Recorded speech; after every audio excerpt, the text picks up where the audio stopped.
Good morning, everyone. Thank you for joining us for Minnesota Matters. I'm Tess Rice, MBA's General Counsel. This is being recorded for our YouTube page, so you can find it later there. Today, Teresa Kuvas, our Senior Government Relations Manager, and I are going to talk about the end of session and how things went. But first, Tom Boswell-Healy, our Compliance Consultant and Associate Counsel, is going to talk about marijuana and the FinCEN GTO. Tom? All right, welcome everybody. I'm going to be pretty brief, but just hitting the Minnesota fraud GTO from FinCEN first. So we had this month the switch from the exemptive relief that kind of truncated the data that needed to be reported. So the full data started for May 13th of this month. So the reporting of that data would be due by the end of June. Um, And then all data fields are required as long as they're applicable. So what they mean by applicable is if you have a wire beneficiary who's an entity, obviously they don't have a date of birth, so you can write in not applicable. But other than that, all fields are required fields. Banks are really taking the position that they're not completing any wires unless they get all the information from the originator as they go up. And as far as I haven't heard anything about any further exemptive relief for the GTO, and nothing definite either about whether it's going to be renewed.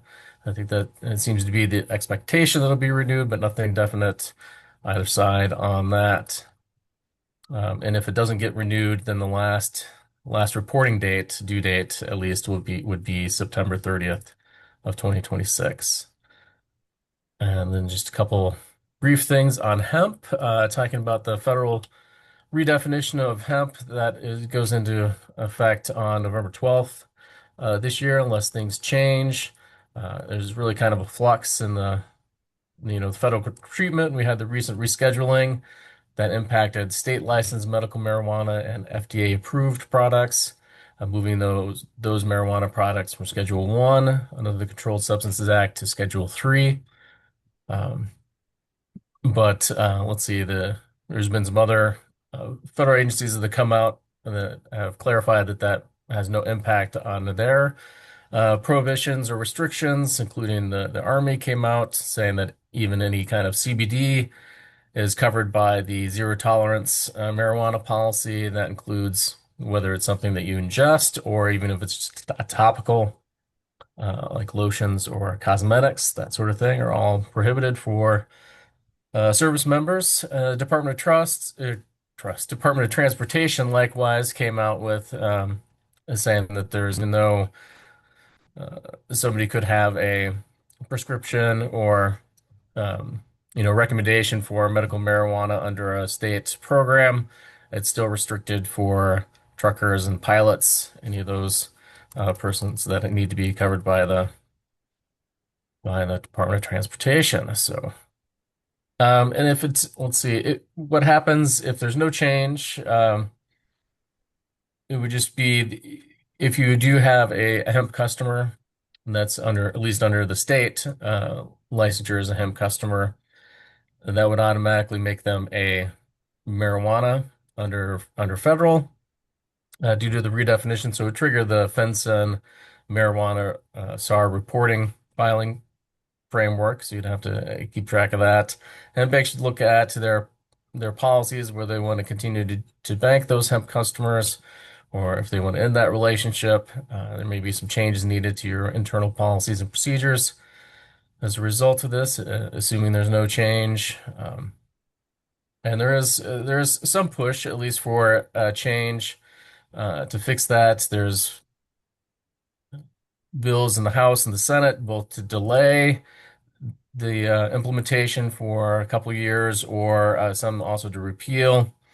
So far those have been referred to a committee or a subcommittee in the House and the Senate on the ag structure, but no definite movement yet at this point. But so that's something to keep on your radar as long as your bank is engaged in banking any of the marijuana or hemp related customers. And that is pretty much what I had. The Okay, thanks, On to the Tom. other legislative stuff. So we'll hope for some changes at the federal level. When Teresa and I were in DC recently with a group of bankers, we did discuss that with all of the staffers, and many of our congresspeople are very supportive. But I don't know, Teresa, can you read the tea leaves on that one? I don't know, and I know that Congressman Emmer is very interested in fixing that one. So I think it just remains to be seen as to kind of what they can get done in an election year also. Right. So, So Emmer is the third most important person, right, in the House. So he has the clout to get it done there, but the Senate seems to always be the holdup, doesn't it? well, the Senate was the problem, right? That's where Yes. it stemmed from. So unless you get the Senate on board, it's difficult. So. Yeah. Yeah. So I'm not feeling like super optimistic about it, but we can hope, right? Yes. But on to the state, right? Bigger and better, brighter Smaller outlooks. and easier to understand things. Yes. You ready for me? Yes, please. Perfect. Good morning, everyone. Thank you for joining us today. Yes, the legislative session, the 2026 legislative session ended on Monday. As of midnight on Sunday night, they could no longer pass any bills. If you kind of look back to kind of when we last had our Minnesota Matters, it was in February. It was right after the beginning of session. It was going to be really a 3-month session with not a whole lot that they had to get done, but a lot that they wanted to get done. We were kind of looking at, fraud. Fraud was obviously a really big topic and still remains to be a huge topic. And I think we're going to find out even more on fraud stuff today in the news. But we were looking at kind of what was happening in the fraud. Republicans really wanted to focus on the fraud. The Democrats really wanted to focus on Operation Metro Surge. And those were kind of, and some of the other topics were obviously gun safety and some more laws on that side of it. So you're kind of looking at kind of where these two, parties were coming at this session. It was a supplemental budget year, so there was nothing that had to get done um, fiscally wise, so it was more of a policy year. But some of the big things that they definitely wanted to get done this year were to get a bonding bill done. Also, HCMC, Hennepin County Medical Center, has huge fiscal problems, and they wanted to get some funding there. And so those are kind of some of their hot topics that they really needed to get done. And so that was kind of where things were at. But, everybody talks about can session get done early? We talk about special sessions. That May 18th deadline truly is kind of that deadline of when people really start to work together. The Senate kind of came in with some targets, which means that they had some budgets. The House did not have any budget targets. So they were working on very different playing fields. The Senate had a 1-seat Democrat majority still, 34-33. We still had we still had the tie in the House, 67-67. So you really had, a lot of people that had a lot of heated emotions going into the session. So everything kind of really came down to that last day of session. One of the things that the NBA was looking at early, along with a lot of you on the calls, was trying to get a tax bill done. The pass-through entity extension, expired at the end of 2025, and so that was an area that Senate Democrats, Senate Chair Ann Rest looked at really early. That's where co-chair Greg Davids in the House looked at really early. It was something that they needed and wanted to get done early. They wanted it to get done, in that March time frame, so that all of you had that certainty when it came time for taxes. That got held up early. It was heard in both the Senate taxes and the House Tax Committee. Senate taxes, they actually pushed it and they passed it right out of their committee, got it done early. The House heard it, but laid it over for possible inclusion in a tax bill. And then Greg Davids tried another hearing to actually move it out of there. Co-chair Aisha Gomez held it up saying, we only do one tax bill and we don't want to do this because there's going to be amendments and everything. And so they tried to even pull it up on the floor. The Senate couldn't do anything with it unless it came over from the House, because a tax bill has to originate in the House. And so they had to wait on a bill coming from the House. And so Aisha Gomez held it up. And we all believe it was due to leverage. The money, it was going to cost nothing to the state. It ended up being in the governor's, budget proposal when he released that in February. It wasn't going to benefit. It didn't bring in any money. It didn't lose any money for the state. So there was really no reason to hold it up except for it was something that businesses wanted. And so that was kind of where Chair Gomez kind of felt that she could, use it as some leverage. So in the end, it did pass, I think about 11:15 on Sunday night, but they only extended it for 2 years. So they made it retroactive to December 31st of 2025, and then they pushed it out. And so it will expire at the end of 2027. So that means that it will be back on the table next year. So we worked with the chamber kind of to really reach out to leadership over the weekend to try and get that to be pushed indefinitely, but that did not end up happening. So it's a win for the next 2 years, but it is going to be something that's going to have to come up again next year. So Teresa, that do is you on that want one. let's just explain what it is, why it was so important. It so it passed, I don't 2023 or something like that, and it said that that if you have a pass-through entity, and some of our banks are pass-through entities, um, like a single member LLC or sole proprietorship or others that choose to pay their taxes on the personal level, so the tax burden passes directly to the owners.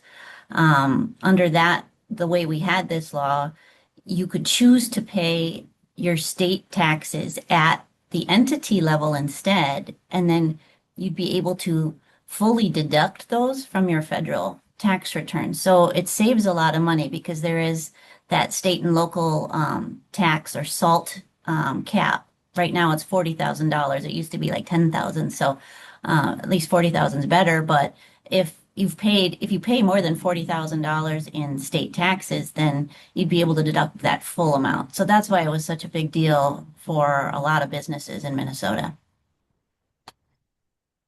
So we'll Yep. keep working on that, I guess. Yep.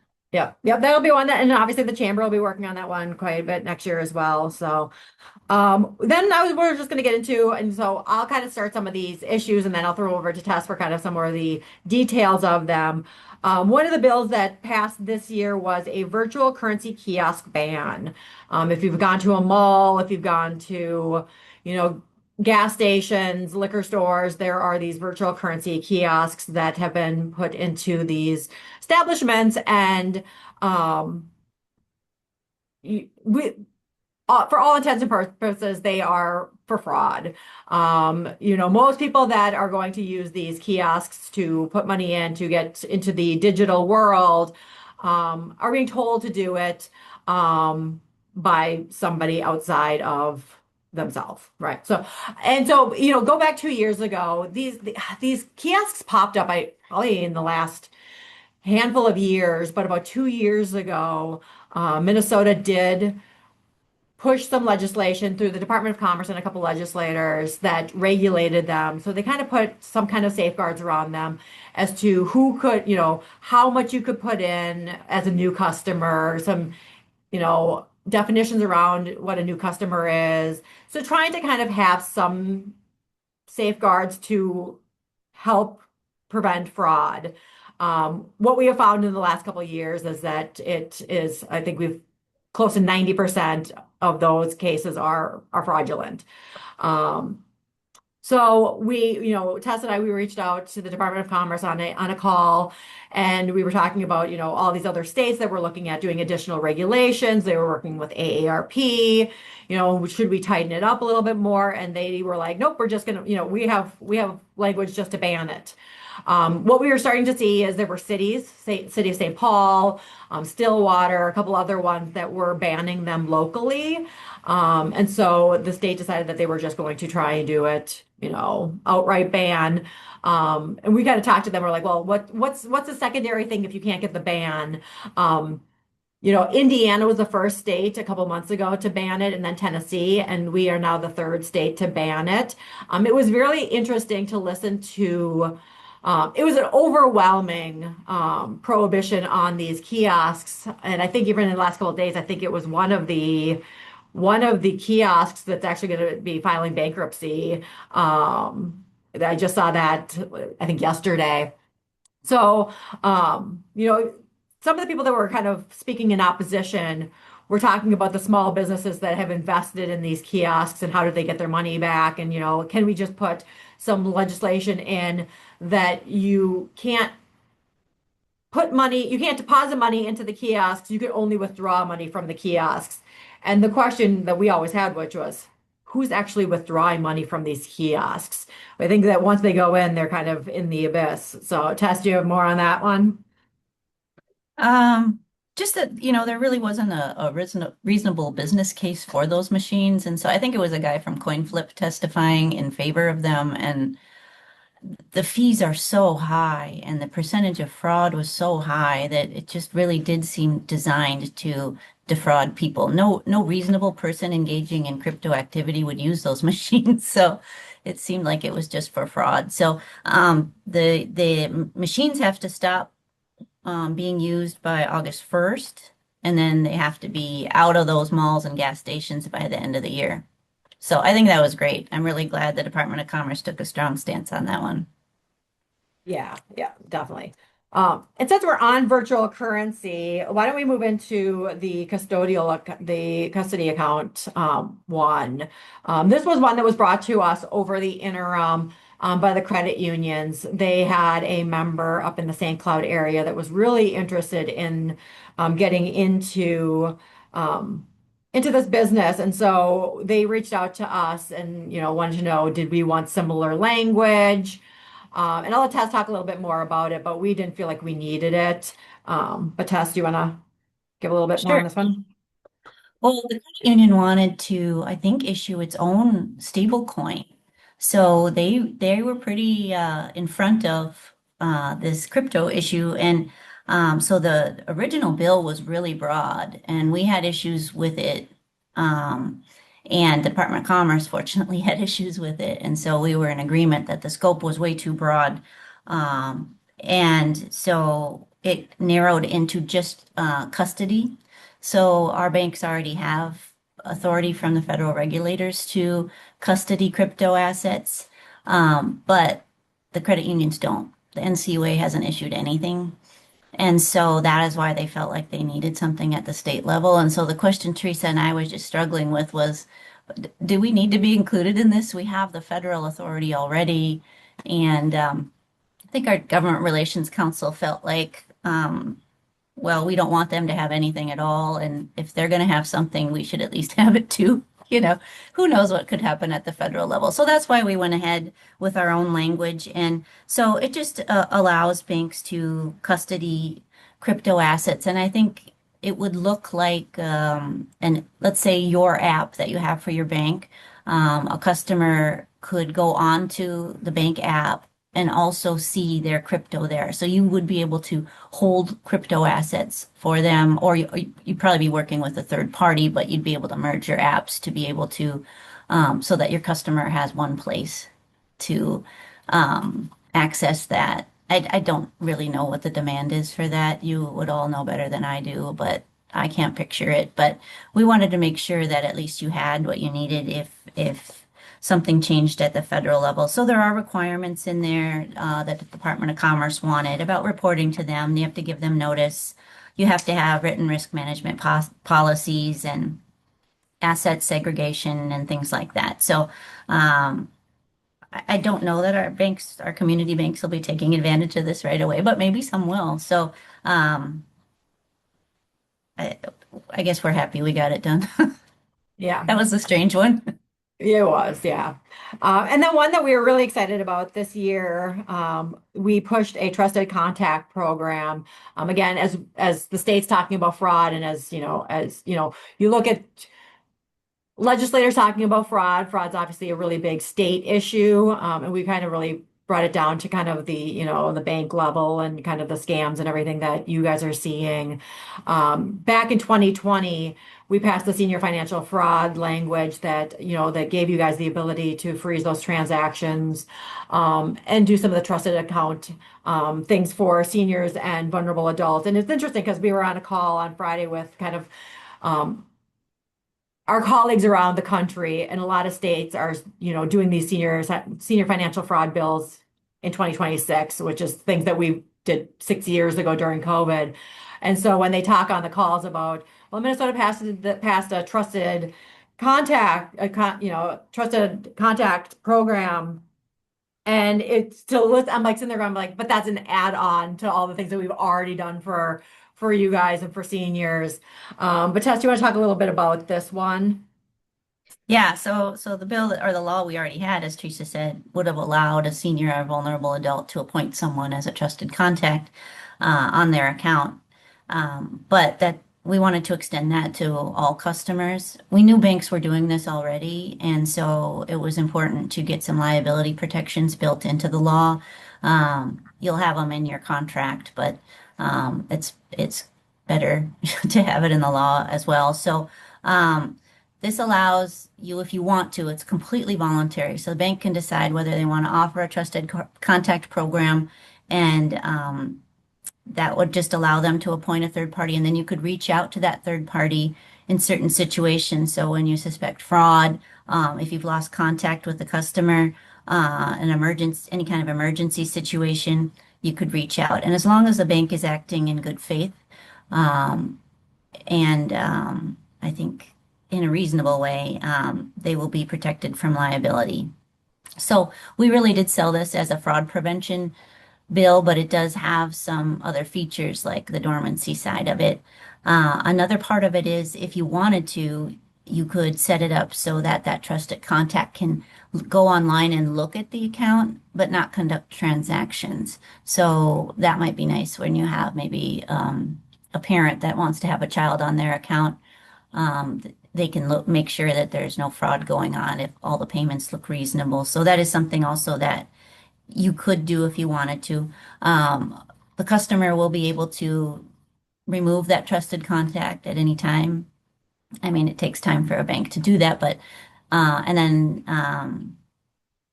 a bank could also, I think we have some ability there to just, there's a lot of protections in there to do whatever you want, frankly, but take a look at that. I did put out a bulletin this week on that just to give you some more information about the new law, and then also some ideas of how it could be implemented if you choose to do that. Sounds good, yes. And that one passed unanimously. So everybody was on board with that one. So that was great. And there's a couple issues that were inside of the Department of or the Commerce Policy Omnibus Bill. So over the weekend, the Omnibus Bill passed. And so two things that to really kind of point out in that one, Tess, you could talk about the repeal and then also the unclaimed property. We're both inside that one.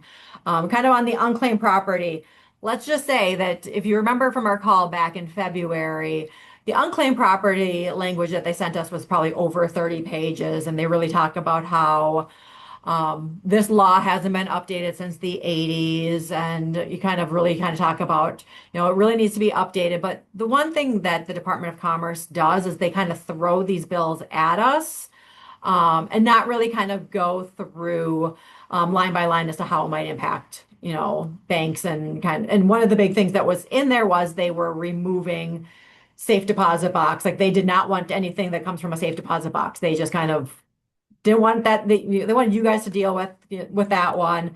And then they wanted to talk about like, how do we, is there stuff that we can write into the law that, that will make it more palatable. And in the end, we were just like, now's not the time. But one thing to note is back in 2017, I believe it was, again, 2017, 2019, we spent an entire like 6 months in working groups with the Department of Commerce. I think it was 2019, with the Department of Commerce, going line by line. Since that time, they have a whole new unclaimed property division. Like everybody that works there is new. So it was like we were having the same conversations, 6, 7 years later that we had back then.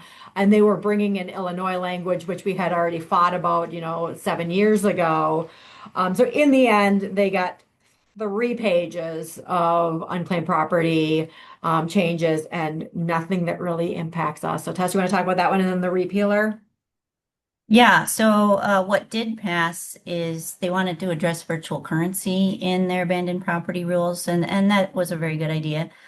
So now that period is 3 years, so they're presumed abandoned if there's no activity for 3 consecutive years. So that could matter if a bank decided to do that custody service. Um, and then prepaid funeral accounts, that wasn't clear what the timeline was for that. That's going to be 3 years after the beneficiary's death. Um, or there's some other contractual timelines tied to the beneficiary's age as part of that, but generally 3 years after the beneficiary's death. And the last one was tax deferred accounts, like 529 college savings accounts. So those they don't look like they're part of the abandoned property now. They're exempt. So, which makes sense because some people hold those for many, many years.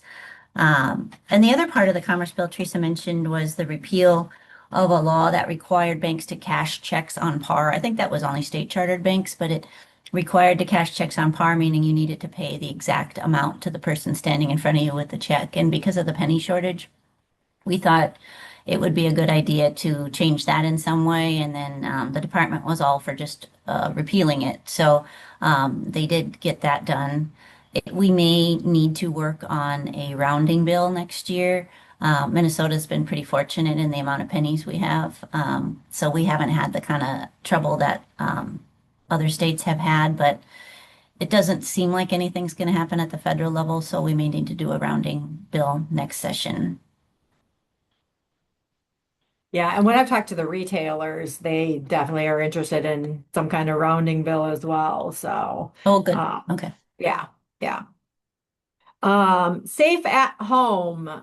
We had a bill come up this year um, on the Safe at Home program. Tess can talk a little bit more about this one, but for a little bit of background, Tess and I know another one of our member banks sits on a working group with the Secretary of State's office, who runs the program. And so on a regular basis, they kind of talk about what's happening in the program, like what changes need to be made. And I put that in there to preface this because we all of a sudden saw a bill that was never talked about in their working group. So we were reacting on this one this year. And it came from a legislator that we're really good friends with. And so Tess, you want to talk a little bit about kind of how it started off and Yeah. where it ended up? So hopefully everybody's familiar with the Safe at Home program where a person that is being harassed or stalked or whatever, they are able to hide their address from public records. Um, and so they could come to the bank and they could use the Secretary of State's Safe at Home address as their address. And they have had some problems, they say. Anecdotally, they're reporting that some participants in this program are going to banks and the banks are refusing to comply with the program because they don't know about it. And so we did propose doing more education on it. We've wrote bulletins on it. It's in our manual, but we need to do more, I think, to raise awareness as new people come into the banking industry. So we are working proactively with the Secretary of State's office to plan something. But they proposed a bill this year that would make banks liable if they refuse to provide services to an individual due to their status as a participant. refuse to provide any services or have different requirements compared to non-program participants, or otherwise discriminate against an individual based on their status as a program participant. So, what we were able to do was, it was a little late. I mean, we didn't have a lot of time to react, and the author was determined to get this done. And so, what we were able to do is put some protections for banks. As long as you're an employee is acting in good faith, in compliance with any federal or state statute, regulation, or rule, um, then they wouldn't be liable. And for any other legitimate, non-discriminatory reason, you may have turned down an account, that you would not be liable for that. They had bad credit, so they didn't get a loan. It doesn't have to do with them being a program participant. So that's the position we were in, kind of triaging that thing and trying to improve it because it was going to pass. Um, and it was just unfortunate that we were not able to work on it in advance with the Secretary of State's office. That one came, the legislator who brought that one forward, his wife is a banker. And so it came up because it was actually an agency that had given out the information to the former spouse. And so that was an agency issue. So when he reached out to the Secretary of State's office, he kind of said, "Is there anything else you want to have done in this area?" And one part that we actually got removed was the business side of things.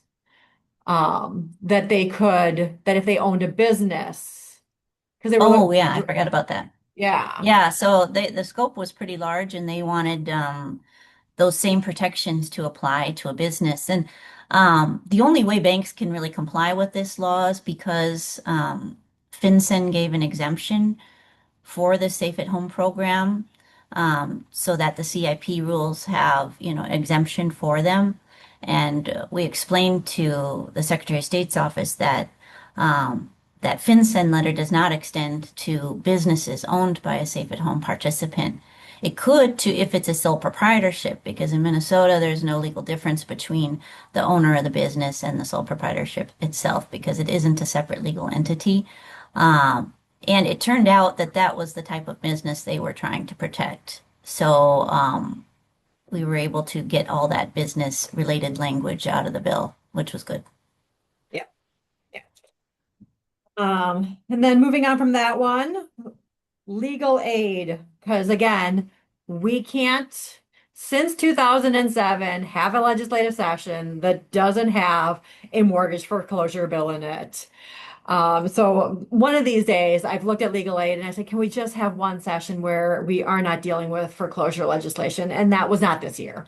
So, and actually on this postponement one, we've been dealing, we did a bill last year with them on it as well. So, Yeah, yes. you know how homeowners, when they're in foreclosure, they do have the opportunity to postpone the sale.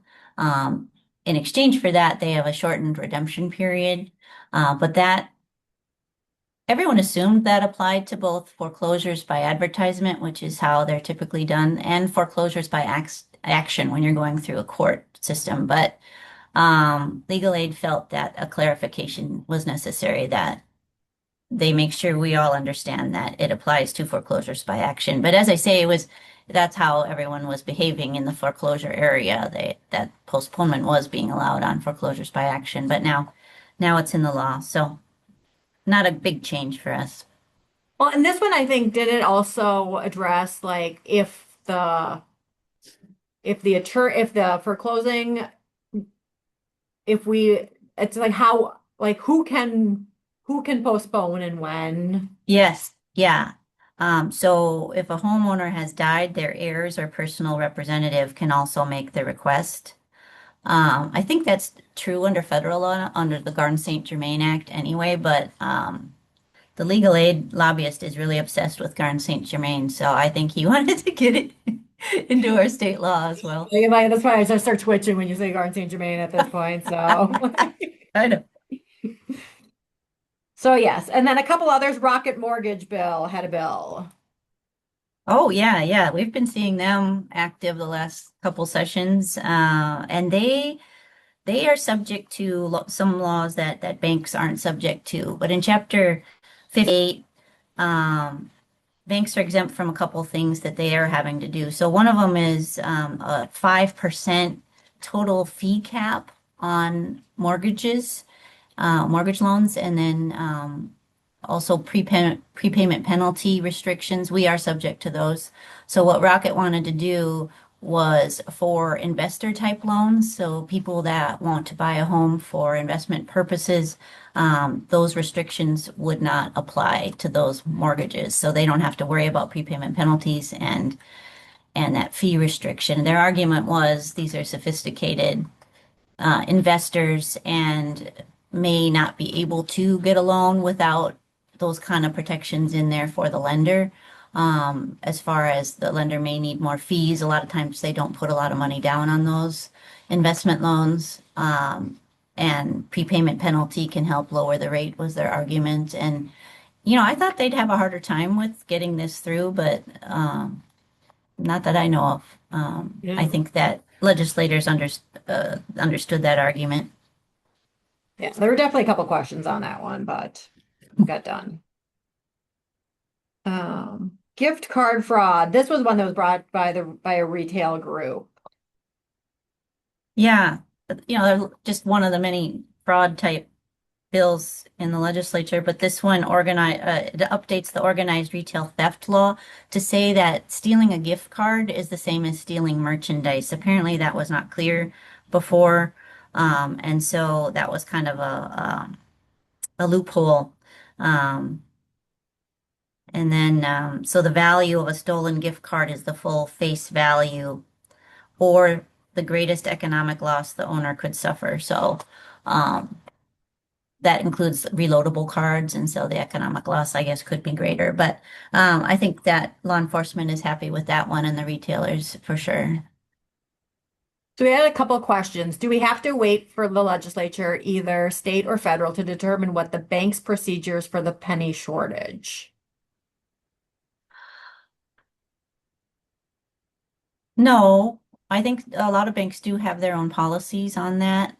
It's just better if we have something, protecting you in the law, but no, it isn't necessary. I've been sitting in on a penny working group with the ABA, and there are many banks that have their own policies for rounding, basically. And one of the things they do besides rounding is if the person's a customer but they want cash for something, they just will credit the account for that extra 3 cents or whatever it might be. It's just more difficult for a non-customer, and that's where you would need those rounding rules in place. Will the rounding just make it uniform for all banks? Yeah, yeah, it would. It would make it uniform for all banks and all retailers, probably. I mean, I imagine we'd want to hitch on to anything that the retailers are doing just for the clarity of it.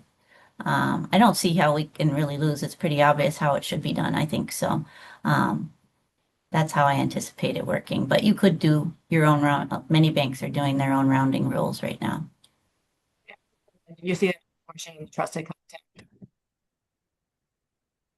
No.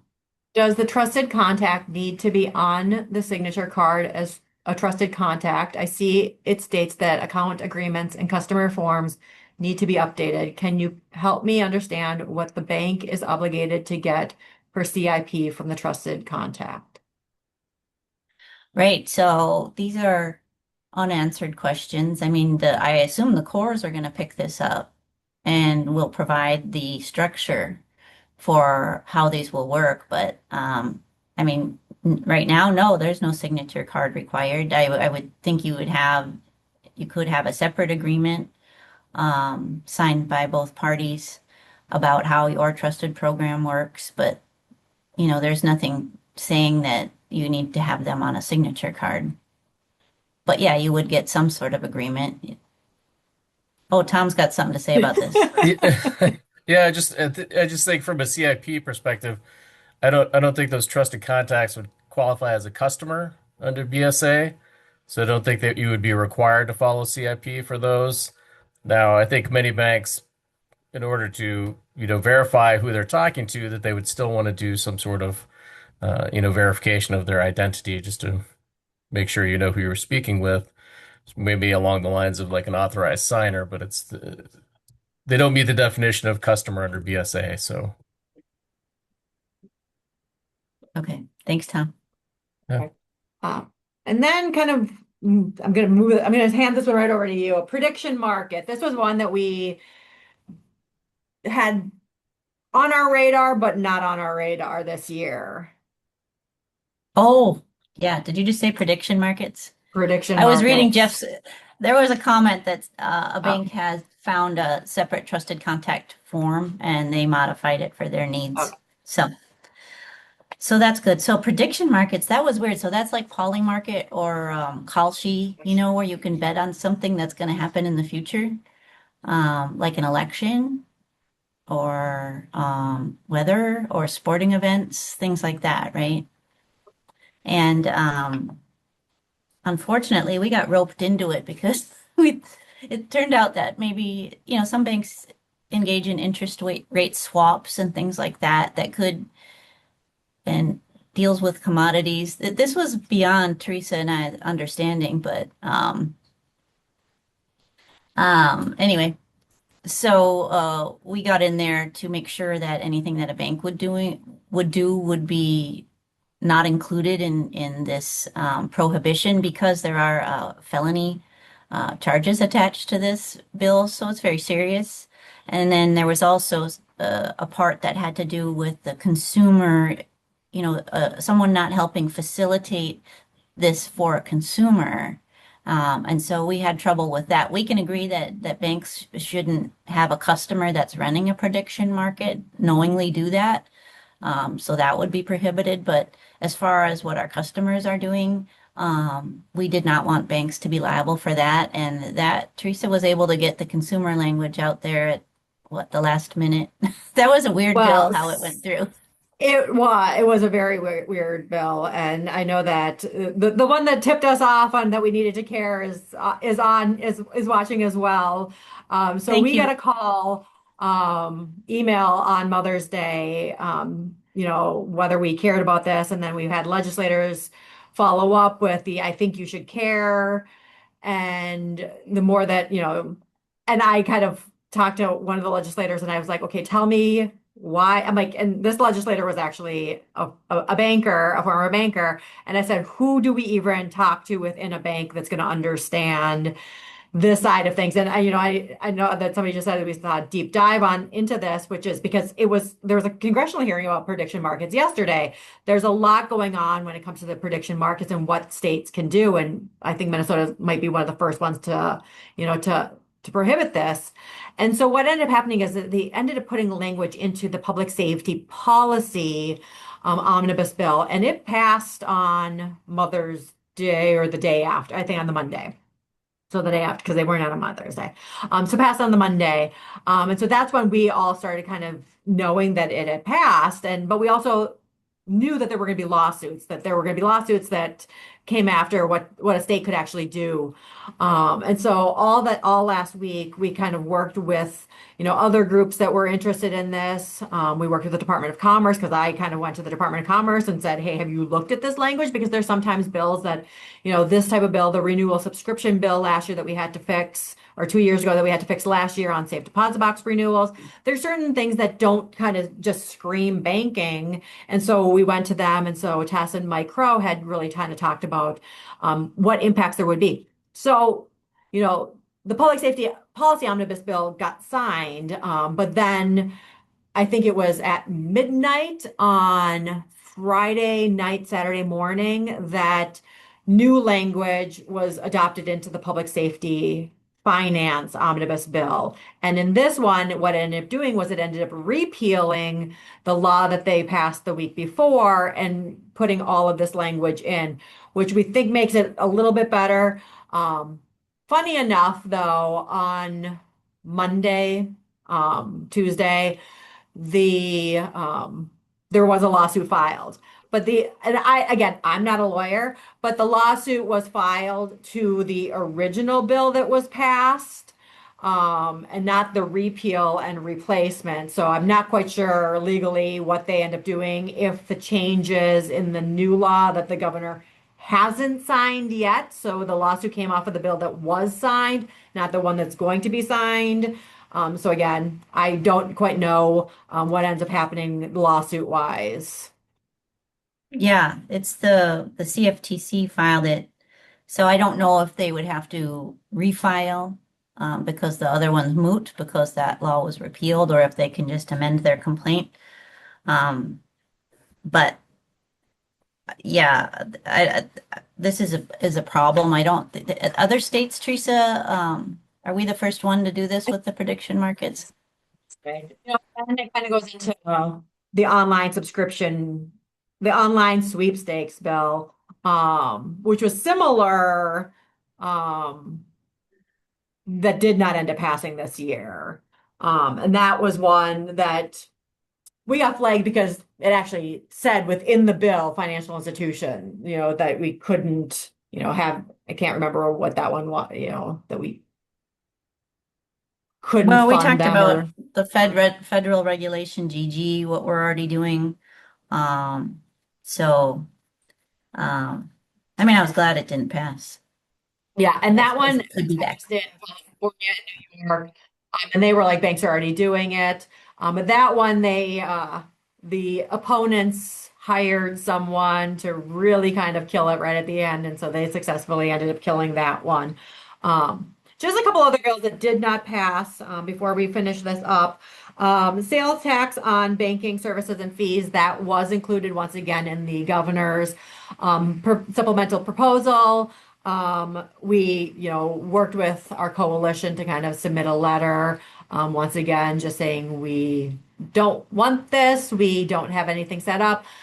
Depending on what happens next year, it's going to be a different administration. So that one was nice. The Republicans had said no tax increases. So that one was kind of on our radar, but then not. I will say, Commissioner Marquardt had called me prior to that one being dropped and kind of giving us the heads up. And it was right before Bank Day. And so I thank the commissioner for giving us some talking points for Bank Day so that we had more to talk about. And then I invited him to Bank Day and he accepted and he came and, he joined us. So I do appreciate when they do come and talk about kind of their proposals and why they're doing things and whatnot. So I did appreciate that. And then one of the other ones that came up was a huge fire drill for us and then kind of went away almost as quickly as it came up was interchange, the swipe fees. So in Illinois, a couple of years ago in the last minutes of their legislative session, they passed a bill prohibiting the interchange on sales tax and gratuity. It has not got it's passed and signed, it has not been implemented. It has been in the courts for 2 years. And I think it was just thrown back down to the district level. Yeah, district court. Yeah, it was supposed to have So oral district, arguments on May 13th, right? In the Court of yep, Appeals there. yep, And yep, once the OCC issued their preemption letter and their preemption of those or their fee regulations, they changed their regulations on fees to incorporate this so they could occupy the field of that. Then the Court of Appeals sent it back down to the district court. It's looking good now. I think that was a huge deal having yeah. the OCC do that. And at the beginning of session, I know I had somebody ask me, like, will an interchange bill get introduced in Minnesota? And I said, yes. I was like, there was no, like, Walmart's been kind of pushing these bills around the country because, but then really kind of having the small businesses be the ones that kind of push it in the service center, the service stations and whatnot. And we had heard early, and so was there going to be a bill introduced? Yes. Was it going to go anywhere? No. But early in session, the hospitality Minnesota had given talking points to the governor, and he mentioned it in a talking point about, things that we can do for small businesses off of Operation Metro Surge. We can, prohibit interchange on sales tax. And, we started kind of having conversations with Hospitality Minnesota, and kind of they had a new lobbyist this year who was just like, well, you're doing it in other states. We're like, we're not doing it in other, it's not up and running. It's not doable. So toward right before deadlines, or we had gotten a heads up that a bill was going to get introduced and that there was going to be a hearing. The best thing for a lobbyist is when you feel like it's under control and you kind of are in a good place, and then somebody gives the wrong information to the wrong person, and it ends up spreading like wildfire across the country. And then I have to react to all of these companies from all over the country that are now very interested in Minnesota, and kind of having to get them to kind of not not make it a bigger deal than it was. And so I spent a good couple days kind of tamping down some of those expectations. And one of our, like, our trusted contact author was actually signed on as a co-author on that bill. And because somebody had told her that the banks would like it. And as soon as I saw the bill introduction, I sent it, I think within 10 minutes of me sending her a message saying, why did, like, we need to talk, she had said, I'm going to remove my name. So we will have to work on this one. Again, I think, depending on what happens in Illinois, I think helps the rest of the country. But I think the goal of the retail groups is that they want it to be done at the federal level. So they figure if they can piecemeal it across the country, it's going to have to be fixed somewhere else.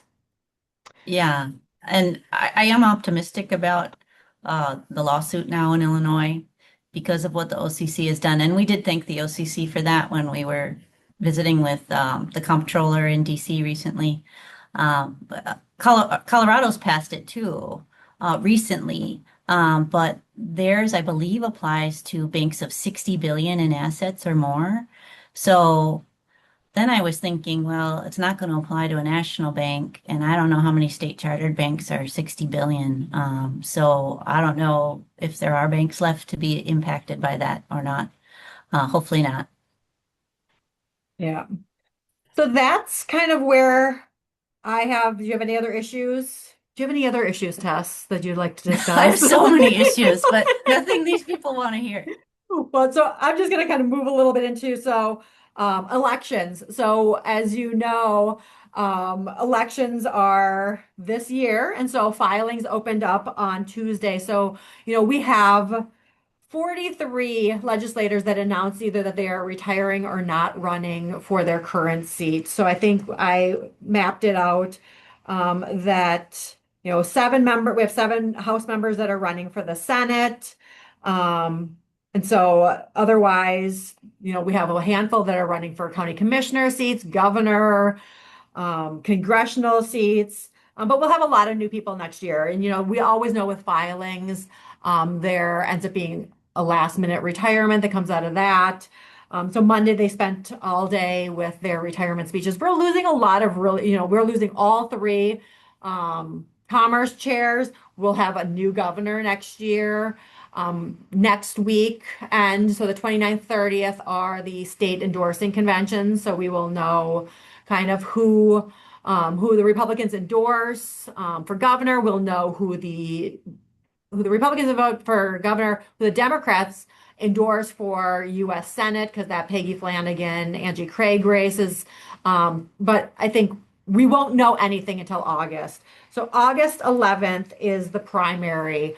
You will all want to get out to vote. You can only vote one side of the tickets. You have to stay all Republican, all Democrat for that one. But there's going to be a lot, especially if you're in the 2nd congressional district. On the Democrat side, there's a 3-way running for that seat. Matt Little won the endorsement, who was a former state senator and former mayor of Lakeville. The current Commerce Senate chair is running, and then a House member is running for that one, running against Eric Pratt, who was, a Republican in that area, who had worked for a bank. And then we have the general election on November 3rd, and then the legislative session starts on January 12th of 2027. I think, we're going to have a brand new legislature next year. Tess and I will be working on the legislative summary, so expect that in the next 4 to 6 weeks. But, if we just kind of a couple numbers just to kind of finish things out. Right now, we're sitting at about 107 bills that were signed into law in the last 2 years. My guess is it ends up being somewhere around 125, 130. I went back to so that's in the 2 year cycle of 25, 26. 2 years prior is 126. I went back to like 1987 and 88. There were 730 bills, 720 bills that were signed into law. As Seth said, they were probably smaller bills because everything gets shoved into omnibus bills. But it's, 720 bills that were signed into law in the 87 to 88 with 5,400 that were introduced this year, and that's in that biennium. This year, 125 bills that will probably get signed into law and 10,500 bills that were introduced.